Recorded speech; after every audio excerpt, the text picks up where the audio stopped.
Hi hello नमस्कार. मी प्रियंका म्हणजेच नक्षय तुम्हा सगळ्यांचं नवीन ब्लॉगमध्ये मनापासून स्वागत करते. तर रविवारी आम्ही संध्याकाळी घरून आलो आणि आज बुधवारी आम्ही परत घरी चाललो आहे. लग्न अचानक ठरलं आहे, त्यामुळेच आता घरी जायची गडबड आहे.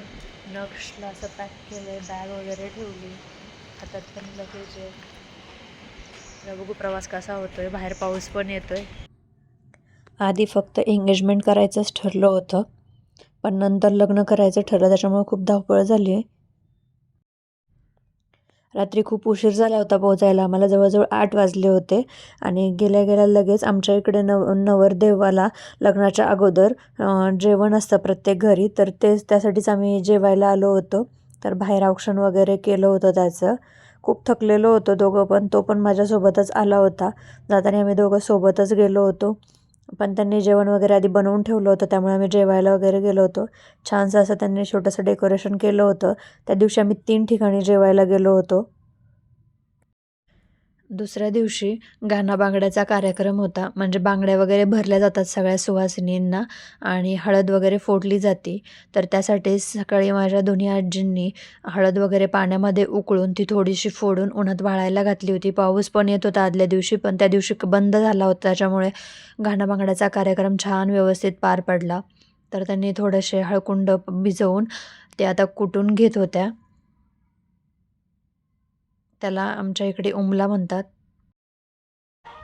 आमच्या इकडं गाणा बागड्यांच्या दिवशी असं सकाळी हळद पाण्यामध्ये उकळून घेतली जाते, त्याला उमला म्हणतात. नंतर ती फोडून सुकवायची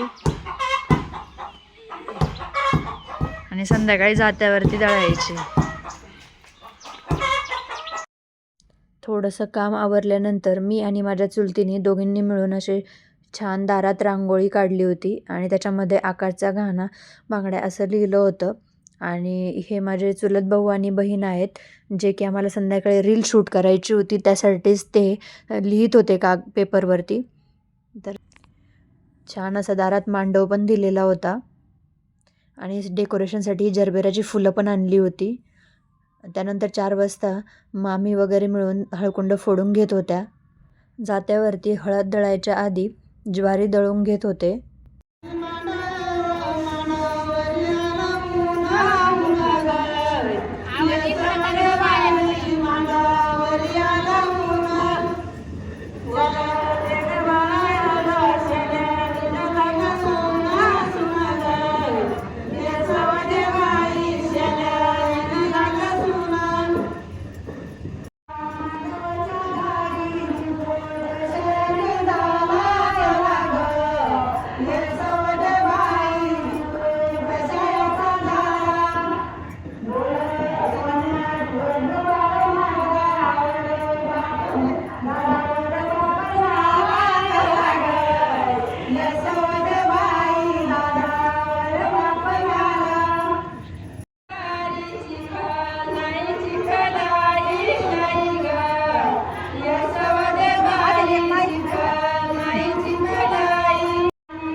बाजूला गाणे म्हणण्याचा कार्यक्रम चालला होता. तोपर्यंत आम्ही जातं सजवण्यासाठी सगळेजण मिळून फुलांच्या पाकळ्या करत होतो. फुलं शेवंतीचे, झेंडूची, 2 कलरची, गुलाबाची वगैरे फुलं आणली होती आणि हिरव्या कलरसाठी आम्ही झाडाचं पालाचा यूज केला होता. तर ह्या सगळ्या माझ्या माम्या आहेत आणि 2 चुलत्या पण आहेत. तर सगळ्यांनी मिळून आम्ही छान असं जातं डेकोरेट केलं. खूप छान वाटत होतं. खूप छान असं सुंदर डेकोरेशन झालं होतं आणि जस्ट विथिन हाफ आवरमध्ये.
एका साईडला देवीचा कार्यक्रम पण चालला होता आणि बाहेर बांगड्या वगैरे पण भरत होते. जे लांबून पाहुणे आले होते त्यांना जायचं होतं लवकर, त्याच्यामुळे ते बांगड्या भरायला आधी बसले होते.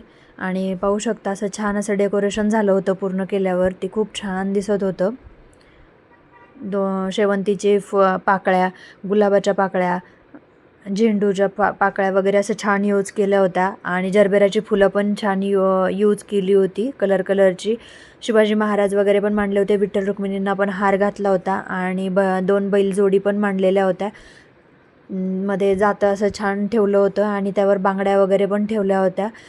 पीस वगैरे पण वापरले होते. तर खूप छान वाटत होतं.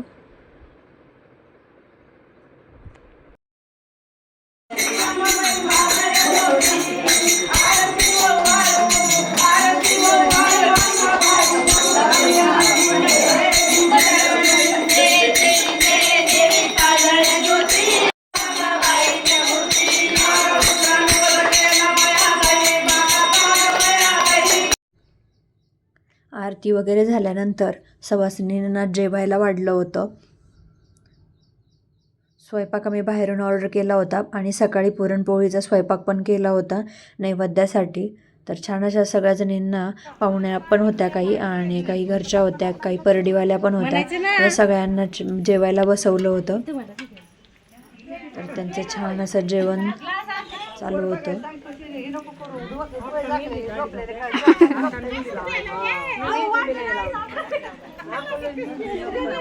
सवासिनींना जेवायला बसवून इकडे आता हळद वगैरे जात्यावरती दळून घेत होते.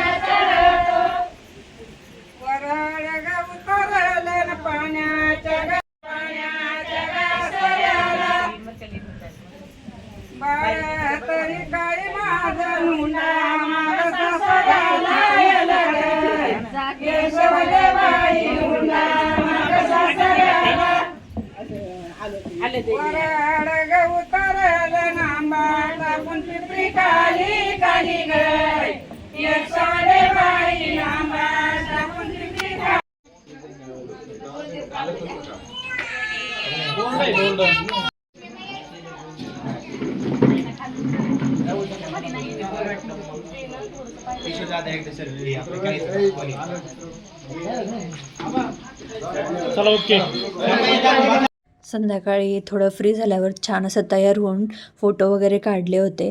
तर असा होता गाणा बांगड्यांचा प्रोग्राम. तर तुम्हाला व्हिडिओ कसा वाटला कमेंटमध्ये नक्की सांगा. आणि छान छान असेच तुम्हाला पार्ट 1 पार्ट 2मध्ये लग्नाचे व्हिडिओज पाहायला मिळतील. त्यामुळे चॅनलवरती नक्की सबस्क्राईब करा.